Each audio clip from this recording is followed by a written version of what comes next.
কুর্মী সমাজের ডাকে যে খাতড়া শহরে প্রকাশ্য জনসভা এবং হুঙ্কার মহারেলি, তার শ্রদ্ধেয় সভাপতি উপস্থিত আছেন আদিবাসী কুর্মী সমাজের মূল ঘটি মূল মান্তা মানগর অজিত প্রসাদ মাহাতো এবং আমাদের কেন্দ্রীয় সভাপতি সহ গুরুজনদের সকলকে গড় নমস্কার জোহার। আর আমি ধন্যবাদ জানাবো আপনাদের যারা এত রোদকে উপেক্ষা করেও দীর্ঘ সময় ধরে আমাদের এই আন্দোলনকে সম্পূর্ণরূপে সাফল্যমণ্ডিত করে তুলেছেন। সবাইকে গড় নমস্কার জোহার জানিয়ে আমি দু চারি কথা বলব। প্রথমত হচ্ছে, দেখুন, আমরা এমন একটা জাতির লোক যে জাতির আমরা না ভালো বাংলা ভাষায় কথা বলতে পারি, না ভালো কুড়মালি ভাষায় বলতে পারি। কেন কি আমরা এই যে ভাষাটা মানে মাতৃদুগ্ধ সমান হলেও আমরা মায়ের দুধ খাইতে পাই নাই। এই সরকারগুলো যারা মনুবাদী সরকারগুলো চালাচ্ছে তারা আমাদের এই ভাষাটাকে ধ্বংস করার চেষ্টা করেছিল, তাই হয়তো আমি ভালো কুড়মালিও বলতে পারিনি। তো যাই হোক, আজকের আমাদের এই সভার যে মূল দিনটা করা হয়েছে 5ই এপ্রিল। আপনারা জানেন বীর শহীদ রঘুনাথ মাহাতো 1778 সালে এই কুর্মী জনজাতি শুধু নয়, ভারতবর্ষকে ব্রিটিশদের যে অত্যাচার শোষণ শাসন শুরু হয়েছিল তখন থেকে যারা প্রথম লড়াই করেছিল তারাই কিন্তু যারা প্রথম মানে বসবাস করেছিল, জমি জায়গা তৈরি করেছিল, সেই জমির উপরে যখন খাজনা আরোপ করে ব্রিটিশরা, তার বিরুদ্ধে লড়াই 1778 সালে শহীদ হয়েছেন। সেটা হচ্ছে এই চুয়াড় বিদ্রোহের মহান নায়ক কান্তিবীর রঘুনাথ মাহাতো। এবং তারপরে পরবর্তীকালে আপনারা জানেন উচ্চবর্ণীয় কোনো মানুষ কিন্তু লড়াই করেন নাই। প্রথমে চুয়াড় বিদ্রোহ, কোল বিদ্রোহ, ভিল বিদ্রোহ, মুন্ডা বিদ্রোহ, সাঁওতাল বিদ্রোহ, সমস্ত বিদ্রোহগুলো কিন্তু এই জমি কেন্দ্রিক যারা জনজাতি আছে তারা প্রথম লড়াইটা করেছিল। তো পরবর্তীকালে সাদা চামড়ার যারা মানুষ, ধুতি পরা মানুষ, আমরা তো ভোগা পরা লোকের প্রতিনিধি, যারা ধুতি পরা মানুষ তারা উপলব্ধি করলো যে ব্রিটিশরা শোষণ শাসন চালাচ্ছে, এদের বিরুদ্ধে আমাদের বিদ্রোহ করতে হবে। তাই প্রথম অনুভব করেছিল কিন্তু আদিবাসীরাই। পরবর্তীকালে আপনারা জানেন আর্য সমাজ, ব্রাহ্ম সমাজ, অনুশীলন সমিতি 1885 সালে কংগ্রেস দল, এবং এইভাবে আস্তে আস্তে বিদ্রোহটা শুরু হয় এবং 47 সালের 15 আগস্ট আমরা স্বাধীনতা হস্তান্তর পাই। স্বাধীনতা কিন্তু আমরা পূর্ণ স্বাধীনতা আজ পর্যন্ত পাই নাই। আজ পর্যন্ত পূর্ণ স্বাধীনতা আমরা পাই নাই। কেন পাই নাই? কেন পাই নাই না, আমরা এখন তখন সাদা চামড়ার ব্রিটিশ দ্বারা শোষিত হচ্ছিলাম, শাসিত হচ্ছিলাম, বঞ্চিত হচ্ছি। এখন কালো চামড়ার ব্রিটিশ দ্বারা আমরা শোষিত হচ্ছি। কিরকম ভাবে শোষিত হচ্ছি আপনারা নমুনাগুলো লক্ষ্য করবেন, বুঝার চেষ্টা করবেন কিভাবে কালো চামড়ার ব্রিটিশ দ্বারা আমরা শোষিত হচ্ছি। না, মনে করুন এক গাড়ি বালি, আপনি রায়পুর ঘাট থেকে বা যে কোনো ঘাট থেকে এক গাড়ি বালি নেন, এই বালিটার সরকারি দাম কত জানেন? 364 টাকা। এক ট্রাক্টর বালির দাম হচ্ছে 364 টাকা। এই 364 টাকার পরে একটা জিএসটি দেওয়া হয় রাজ্য সরকারকে 300 টাকা, কেন্দ্রীয় সরকারকে 300 টাকা। তাহলে 600, 300, 900, আমি 1000 ধরলাম। যে বালি খাদানটা টেন্ডার নিয়েছে 10 কোটি, 15 কোটি, 20 কোটি, তার জন্য ধরুন আর 500 টাকা আমরা দিলাম, তাইলে 1500 হলো। এরপর লোড করতে 300 টাকা নেই, 1800 টাকা হলো। ওইটা যদি রায়পুর এলাকায় বালিটা আমরা ফেলি, যে ট্রাক্টরটা ভাড়া হওয়ার কথা সেটা হচ্ছে 1000 টাকা। আমার বালিটার মূল্য হওয়া উচিত ছিল 2500 টাকা। কিন্তু জানেন রায়পুর এলাকায় বালিটার দাম কত? 4500 থেকে 5000 টাকা।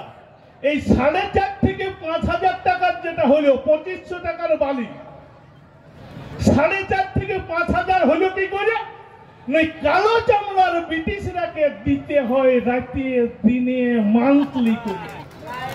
শোষণ করা হচ্ছে এই কালো চামড়ার ব্রিটিশরা, শোষিত করা হচ্ছে জঙ্গল মহলের লোক, আর ওই টাকাটা কোন সরকারি খাতায় এন্ট্রি হয় নাই, মনে রাখবেন।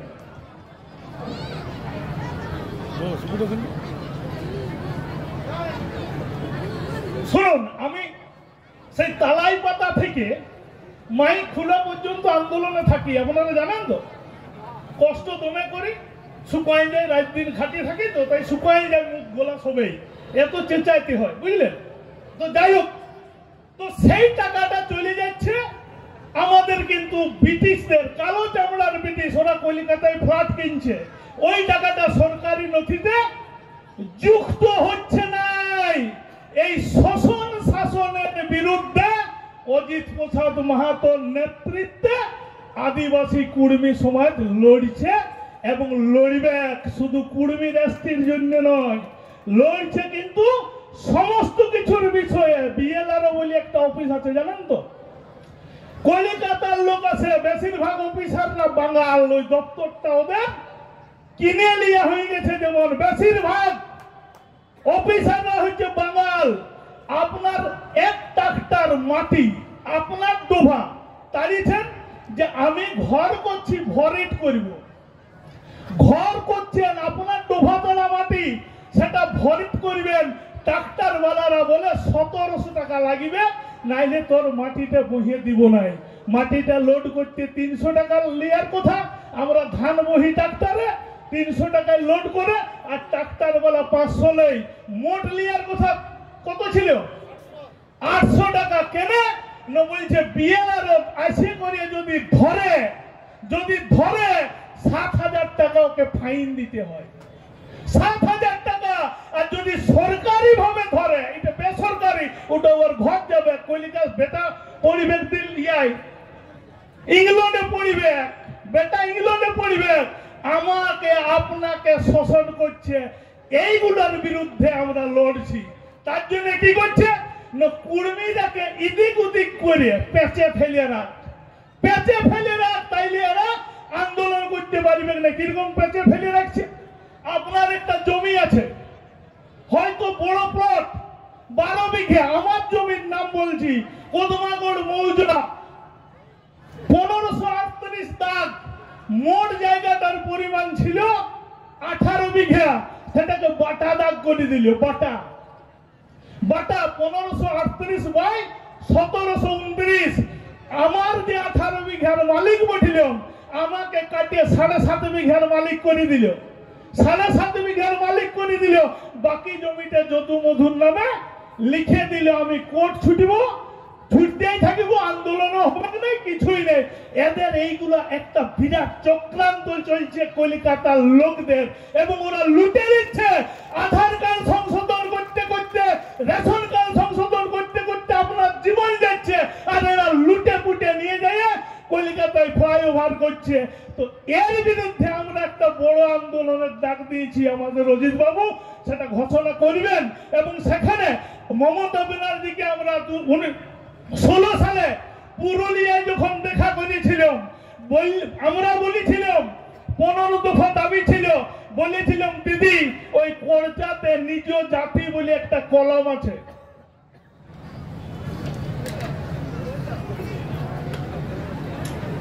নিজ জাতি বলে একটা কলম আছে, সেই কলমটাই লিখে দিচ্ছে হিন্দু বলে। আমার নিজ জাতির জায়গায় সবাই হিন্দু লিখে দিচ্ছে। আপনি দলিল লেখাতে যাবেন, দলিল লেখকরা লিখে দিচ্ছে, জিজ্ঞাসা করে নাই আমার ধর্মটা কি, জিজ্ঞাসা করে, কিন্তু লিখে দিচ্ছে আমরা হিন্দু।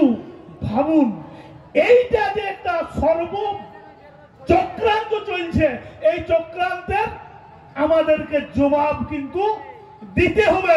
আর এই আমলার চক্রান্ত আমরা প্রত্যক্ষভাবে উপলব্ধি করলাম। কেন এই আমলার চক্রান্তটা রাজনীতির চক্রান্তর সাথে মিশে কুর্মী জাতির বিরুদ্ধে কিছু লোককে লীলায় নিয়েছে, বলছে কুর্মীর বিরোধিতা কর, সিআরআই ডিপার্টমেন্টে গিয়ে আমাদের বিরুদ্ধে অভিযোগ জানাচ্ছে। এই মঞ্চে এই জায়গায় প্রথম কুর্মীর বিরোধিতা শুরু করেছিল রতনলাল হাঁসদা। মন দিয়ে নামটা শুনুন। এই মঞ্চ থেকে একটা রাজনৈতিক অচ্ছুত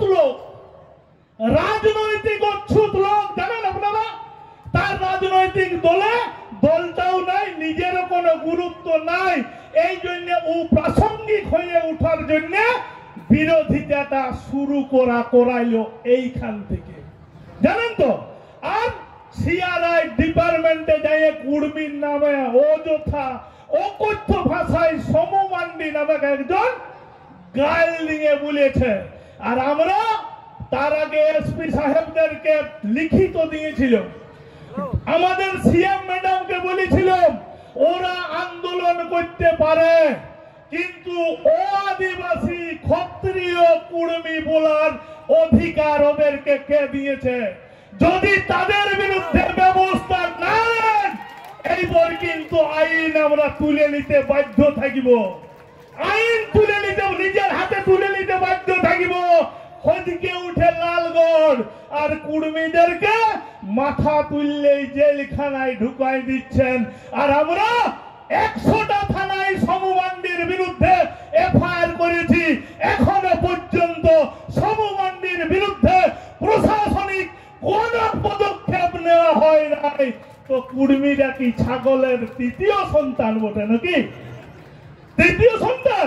এসপি সাহেবদেরকে বলার পরেও, সিএম ম্যাডামকে বলার পরেও, অভিষেক ব্যানার্জির কাছে জানানোর জন্য অজিত বাবুর একটা বক্তব্য, যেটা নিজস্ব বক্তব্য নয়, আমাদের পেয়ার স্বামীর বক্তব্যকে কোট করে বলার জন্য চীন দেশের সায়েন্টিস্ট যিনি সেখানে প্রফেসরি করেন তাকে পর্যন্ত এই পুলিশ প্রশাসন জেল খাটাইছে। আমি মুখ্যমন্ত্রীর কাছে সশরীরে উপস্থিত থেকে, ডিজির উপস্থিতিতে থেকে, মুখ্য সচিব থেকে মমতা ব্যানার্জি নির্দেশ দিলেন কুর্মীদের উপর যত যা মামলা আছে সংশ্লিষ্ট এসপির সাথে আলোচনা করে তুলে নেওয়া হোক মামলাগুলো। মুখ্যমন্ত্রী আমাদেরকে বললেন, অথচ এখনো প্রত্যেক মাসে আমাদের 30 থেকে 40 জন কোর্টে আসে খাতড়া, কোর্টে যায় পুরুলিয়া, কোর্টে যায় ঝাড়গ্রাম। তো আমরাকে এই সরকার কি বুঝাতে চাই এইগুলোর মাধ্যমের মধ্য দিয়ে? বুঝলেন না? বুঝলেন নাই? বুঝতে পারলেন? আর আমরাকে কানা ও আদিবাসী ক্ষত্রিয় বলছে, জানেন কারা বলছে জানেন? 1810 সালে সাঁওতালরা, 1810 সালে, সালটা মনে রাখবেন, সাঁওতালরা প্রথম সাঁওতাল পরগনায় আসে 1810 সালে। আর কুর্মীরা এই ছোটনাগপুরে 65,000 বছর আগে আসিছে, মনে আছে? 65,000 বছর আগে। এবং কুর্মীর ডিএনএ টেস্ট করে সেটা প্রমাণ হয়ে গেছে যে আদিমতম আদিবাসী অঙ্গজাত এবং সবর জাত, তার সাথে কুর্মী জাত, এইটা প্রমাণিত সত্য। বিশ্ববিদ্যালয় থেকে সার্টিফাই করে দিয়েছে। তার জন্য আমাদের মামলা চলছে 2টা কোর্টে, জানেন না? জানেন না? আমাদের মামলা চলছে ওয়েস্ট বেঙ্গল হাইকোর্টে, রাঁচি হাইকোর্টে। এই যারা বিরোধীতে নামানো হয়েছে কিছু কানাপাড়িকা তৈরি করে, কাকেও বলছে এমএলএ টিকিট দিব, কাকেও বলছে তোকে ডেভেলপমেন্ট বোর্ডের নীলবাতি গাড়ি দিব। বিরোধিতা কর, আর বিরোধিতা না করলে কুর্মী এসটি হয়ে যাবে। বলছে তোরা আর চাকরি পাবি নাই, ওরা পাবে নাই লয়। এইখানে লিস্টেড আদিবাসীরা পাবে নাই সেটা নয়। কারা পাবে নাই জানেন? ওই বিএলআরও সাহেবটা, ওই আইসি সাহেবটা পাবে নাই, ওই হেডমাস্টার তো পাবে নাই, বিডিও সাহেব পাবে নাই, এসডিও সাহেব পাবে নাই। এই জঙ্গল মহলের লোক এই পদগুলোয় আসীন হবে। এবং ওই কারণে কলিকাতার লোক বিরোধিতা করছে। কুর্মীর বিরুদ্ধে বিরোধিতা কর, নাইলে তোদের চাকরি আর হবে নাই। ও তার জন্য পেট্রোল দিচ্ছে। বন্ধ দেখা করাইছিল 8ই মার্চ পর্যন্ত। 8ই মার্চ আমাদের বিরুদ্ধে এইরকম একটা বিরাট চক্রান্ত চলছে। তার বিনিময়ে বলছে কিছু লোক বিরোধিতা করছে বলে আমি সিআরআই রিপোর্টটা 17 সাল থেকে আটকায় রাখার ক্ষমতা মমতাকে কে দিয়েছে? কে আপনি? আপনি কে? ভোটে জিতেছেন, মুখ্যমন্ত্রী হয়েছেন, ভোট কার? ভোট কার? খাতা বালিশটা আমার আপনার, কথা বালিশটা। আজ বলছে, যখন একদল বলছে হিন্দুদের, একদল বলছে আমি মুসলমান ভোটে, তো বলি মুসলমানরাও তো জাগিবে একদিন। ওরা যেদিন বুঝবে খাট আর বালিশটা মুসলমানের, আর স্বপ্ন দেখছে মমতা, স্বপ্ন দেখছে অভিষেক, তাদের কত ভোট আছে? কত ভোট? 3% ভোটে স্বপ্ন দেখছে। সাংবাদিক বন্ধু জিজ্ঞাসা করেছে আপনি কোটা এমএলএ তৈরি করতে পারবেন যে সরকারের পতন ঘটাই দিবেন? আমি উনাকে বলেছি, আপনি জানেন সিদ্ধার্থ শঙ্কর রায়ের আমলে সরকার তার পতনের ইতিহাস জানেন? পুলিশকে অত্যাচার যখন বৃদ্ধি পেয়েছিল তখন এই জঙ্গল মহলে কানু সান্যাল, চারু মজুমদার, সন্তোষ রানা, এদের আন্দোলন হয়েছিল এই গোপীবল্লভপুর এলাকায়। ওই আন্দোলনে কলকাতার বুদ্ধিজীবী এসেছিল এবং কংগ্রেস সরকারের পতন ঘটেছিল। একটা এমএলএ করার ক্ষমতা থাকে নাই, অথচ কংগ্রেসের পতন ঘটাই নিয়েছিল। জানেন না? 235টা এমএলএ নিয়ে বামফ্রন্ট সরকার গঠন করেছিল। এই হদিকে উঠে লালগড়, কোটা এমএলএ লালগড়ে?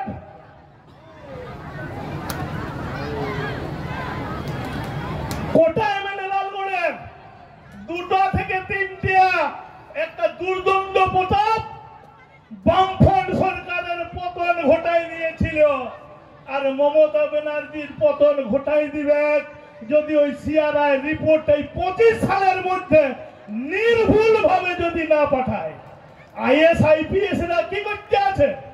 একটা সিআরআই রিপোর্ট তৈরি করতে জানে নাই, তাইলে ওই 1,25,000 করে বেতন দেওয়ার কি দরকার?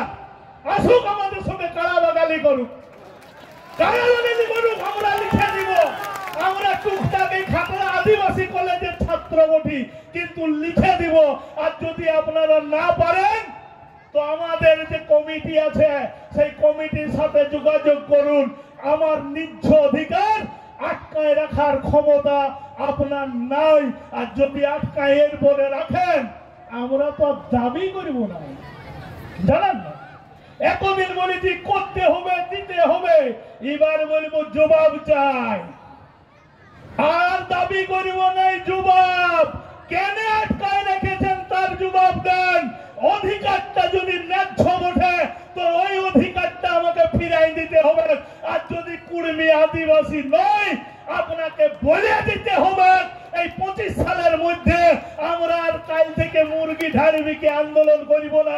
যদি আমরা পারি আমরা দেখাই দিব। এই আবেদনটা আপনাদের কাছে রাখিব।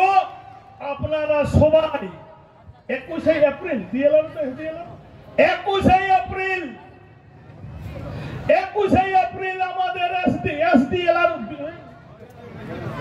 আমরা এসডিএলআর কে ডেপুটেশন দিব যে কুর্মীর জমি সঞ্জয় কুমার মাহাতো আধার কার্ড দিচ্ছি, অ্যাডমিট দিচ্ছি, তারপরে 2টা খতিয়ান হচ্ছে কি করে কুর্মী।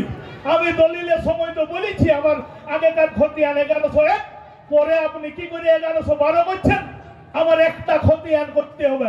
এইরকম ভুলভাল যত যা বিএলআর অফিস আছে সব অফিসে ভুলভাল কাগজ করে দিচ্ছে। কখনো সঞ্জয় কুমার মাহাতো, কখনো কুমারটা কাটিয়ে দিচ্ছে, আর আমি শুধু কাগজে ঠিক করতে থাকব। এই ভেলকিবাজি আর চলবে নাই। তার জন্য 21শে এপ্রিল আমাদের ওই এসডিএলআর অফিসেও ডেপুটেশন দেওয়া হবে। হবে তো? হবে তো? শুধু ডেপুটেশন নয়, ওখানে মাচা বাঁধিয়ে বসে থাকিব, মাচা বাঁধিয়ে বসে থাকিব। সঠিক যদি কাগজ না হয় আমরা কিন্তু হুড়কুয়া লাগাই দেব অফিসের ভিতরে। কি করছে অফিসাররা আছে শাসন শাসন, হুড়কুয়া লাগাই দেব অফিসের ভিতরে। আপনি একবার কানো বলি দেব, বাইরে যাচ্ছি যেমন না বলতে পারে কি যে কে কান বলল, কেউ যেমন না বলতে পারে নাকি? ডেলি আমরাকে সাঁতাইতে থাকবে, আমরা কি মানে একদম অবহেলার পাত্র হয়ে গেছে। তাইলে সেইটা আমরা বলিব। আর আপনারা দেখিলেন 26,000 চাকরি বাতিল। দাদা বলছিল ডাঙ্গা জমি বিকে দিয়ে ডিগ্রি নিলি, আমিও নিয়েছি। 2003-4 সালের ডিগ্রি ওঠে। আমাকে এই সরকারগুলো চক্রান্ত করে চাকরি দেয়। বলছে ওবিসি 28.63 লোয়েস্ট মার্ক, আর জেনারেলের লোয়েস্ট মার্ক ছিল 26.35। মানে আমি জেনারেল থেকে 2% বেশি পাইলে আমি চাকরি পাই নাই। এর মামলাও কিন্তু আছে। 42,000 প্রাইমারি চাকরি আরো খারিজ হবে, মনে রাখবেন। 42,000। এইরকম সঞ্জয় মাহাতোকে আপনারা কত বঞ্চিত করেছেন, আর টাকা মাঝে মাঝে চাকরি দিয়েছেন। বইয়ের ভালো শাড়ি কিনে কি শাড়িতে ছিঁড়ে গেছে? হ্যাঁ, যে আপনারা বলতে পারছেন না এই লোক তো টাকা নিয়ে চাকরি হয়েছে, কিছু ভালো থাকাও তার জন্য আপনাদের মানে দুর্নীতির শিকার হইতে হচ্ছে। আর এখন প্রেম কান্না, মোড়া কান্না মমতা ব্যানার্জি শুরু করেছে যে বঞ্চিতদের জন্য আমি আছি। কিন্তু বঞ্চনা তো আপনি করেছেন। আপনার পার্থ চ্যাটার্জি এবং মানিক ভট্টাচার্য, এই দুটা লোকের জন্য পুরো শিক্ষা বিভাগটাকে আপনি ধ্বংস করেছেন। যে ডিপিএসসি বাঁকুড়া পুরুলিয়ায় ছিল, সেইখানে নিয়োগ হতো এলাকার লোক, আপনি মানিক ভট্টাচার্যকে আচার্য করে নিয়ে চলে গেলেন কলকাতা। যে প্রায় এসএসসি বোর্ডগুলো বাঁকুড়া পুরুলিয়ার জন্য আলাদা ছিল, আপনি গঙ্গাপাড়ে নিয়ে গেলেন কোটি কোটি টাকা রোজগার করতে। আর এই রোজগারে যে সমস্ত আধিকারিকরা, যে সমস্ত পুলিশ প্রশাসনের লোকেরা মদত দিচ্ছেন, ভাবছেন আপনার ছেলে মেয়ে চাকরি পাবে নাই। যে দুর্নীতিটা চলছে, আপনাকেও বেকার জামাই খুঁজতে হবে। বেকার আপনি বিহা দিতে পারবেন নাই, কারণ এই দুর্নীতি মদত আপনিও দিচ্ছেন। আর আমাদের কুর্মী সমাজের বোনদেরকে বলবো, ভাইদেরকে বলবো, এখনো গর্বের সাথে কুর্মী জাতি একমাত্র জাত, যে জাতের কিন্তু পাত্র পাত্রের অভাব হয় নাই। অন্য জাত ভ্রূণ হত্যা করেছিল, ভ্রূণ, তাদের আজ আর বিটিখানা পাচ্ছে নাই বন্ধু, কেউ বিটিখানা পাচ্ছে নাই। তাই আমাদের মা কাকিদেরকে বলবো, কোন মেয়ে ছেলেকে 18 বছরের আগে বিয়া দিবেন নাই। আপনারা আপনার মেয়েকে, আপনার ছেলেকে সুশিক্ষিতা করে তুলুন। আর এই সরকারটা কর্মসংস্থানের জন্য লটারি টেবিল খুলে দিয়েছে। লটারি, এই সরকারের একমাত্র কর্মসংস্থান হচ্ছে লটারি। আর 500 কোটি টাকা ভোটের সময় মমতা ব্যানার্জিকে ঘুর পথে দিচ্ছে। আর অনুব্রত মণ্ডলের বিটি 1 কোটি প্রাইজ পায়। জীবন কৃষ্ণ সাহার বউ 1 কোটির প্রাইজ পায়। আর আপনার ছেলেটা 1 কোটির লোভে ঘরের বেগুন কিনতে যাইও 500 জায়গায় 250 কিনে নিয়ে আসে। আর এই সমাজকে ধ্বংস করার জন্য আজ মদের ঠেক গোটা গায়ে গায়ে, গোটা পঞ্চায়েতে মদ তৈরি করছে। তাই এই সরকারটা গায়ের ডাইন ওঠে। আমরা বলেছি যে ডাইন কাকে বলে, যখন সেই ডাইনটা ঘরে বলছো কি যে মা গো আমি কি খাবো, তখন কোথাও কিছু না পাইলে বলছো নিজের গুহালের গরুটাকেই খা। এই সরকারটা হচ্ছে নিজের ছাগুলোকে মাতাল তৈরি করছে, যাতে এসএসসির জন্য আর পড়াশোনা করে কেউ চাকরির দাবি না করে। তাইলে এই সরকারটাকে রাখবেন কি ফেলবেন? শুধু কুর্মী নয়, জাহান্নামে পাঠাচ্ছে।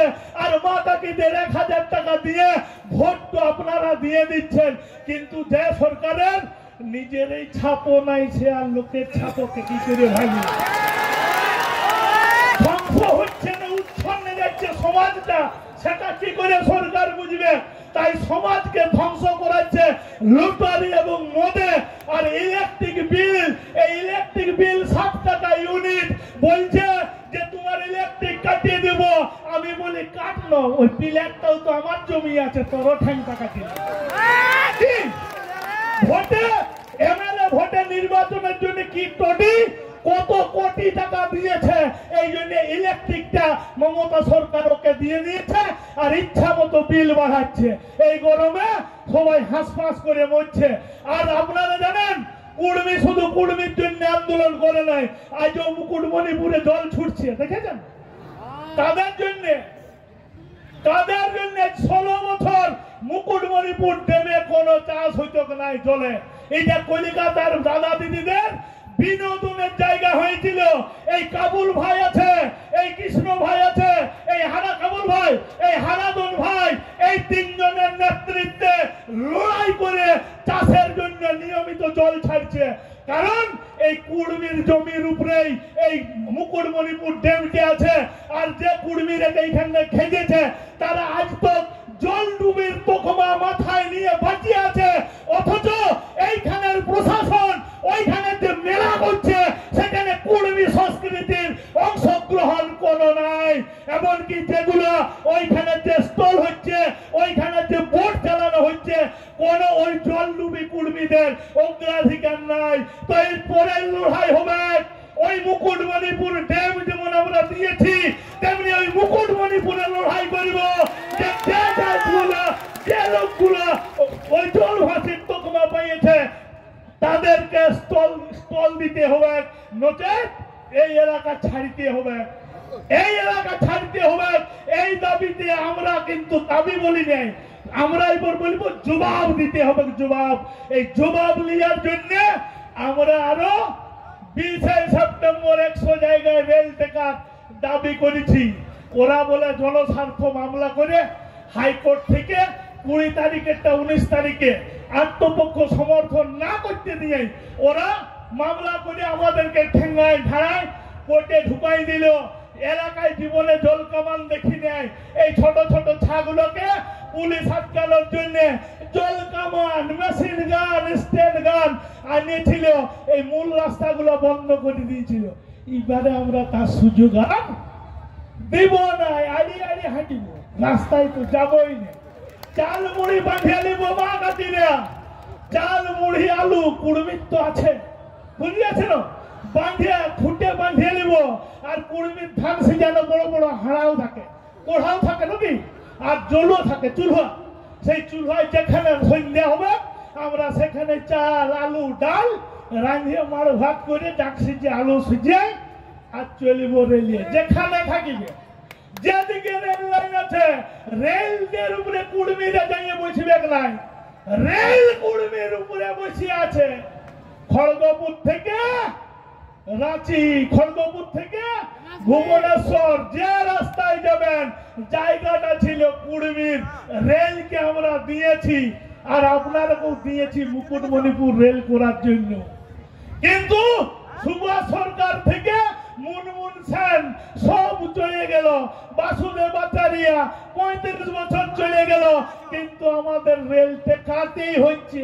কারণ রেলে চাপার স্বপ্নতেই সরকারগুলো আমরাকে দেয় নাই। আমরা ট্রেন দেখতেই যাবো আটকানোর জন্য, জানেন না? কারণ ট্রেনের চাপটা শক্ত, মুকুটমণিপুরে আপনারা করতে পারলেন না। তাইলে এই সমস্ত স্বপ্ন পূরণের জন্য কুর্মী জাতিকে পুনরায় আদিবাসী তালিকার অন্তর্ভুক্তির জন্য যে দীর্ঘদিনের লড়াই তার পরিসমাপ্তি ঘটাইতে আমাদের মূল খুঁটি, মূল মন্ত্র আমাদেরকে যা নির্দেশ দিবেন আমরা অক্ষরে অক্ষরে পালন করব। কারণ অজিত প্রসাদ মাহাতোর নেতৃত্বে কুর্মী জাতি তার হারানো গৌরব ফিরে পাবে, এই আশা রাখছি। আর যারা আমাদের বিরোধিতা করছে আপনারা জানেন নাই, আমাদের সুরজিৎ সিং হাসদা একজন ভালো ডাক্তার, তিনি আমার ফ্রি চিকিৎসা ছোট থেকে আজ তক করে টিউমার অপারেশন ফ্রি করে দিয়েছে।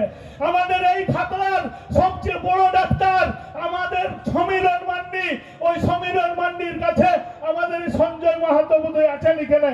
সঞ্জয় মাহাতো প্র্যাকটিস করে আজ উনি শুধু ডাক্তারই নয় শিল্পপতিও হয়ে গেছেন বড় বড়।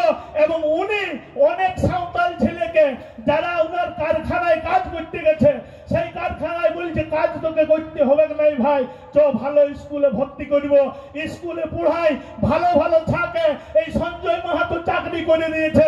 প্রত্যেকটা গায়ে শুধুমাত্র ওই 2-4টা কানা পানিকা বাদ দিয়ে বাকি সবাই কুর্মীকে সহাবস্থানে থাকে, ভালোবাসে, সম্মান করে। তাই আমি অনুরোধ করব, যারা বলছেন কুর্মী সাঁওতাল বিরোধ হবে, কোনো বিরোধ হবে নাই। গায়ে আপনারা সার্ভে করুন, একটা সাঁওতালকেও বিরোধী দেখতে পাবেন নাই। শুধুমাত্র টিকিটের লোভে, নীলবাতি গাড়ির লোভে এবং কলকাতায় 3 পুরুষ চাকরি করে স্বাদ উপভোগ করেছে যারা, তারাই বিরোধিতা করছে। তাই বিরোধিতার গল্পে কান দিবেন নাই। সবাইকে গড় নমস্কার, জোহার জানিয়ে আমার বক্তব্য এখানে শেষ করছি। জয় গুলাম, কুর্মী ঐক্য জিতকার।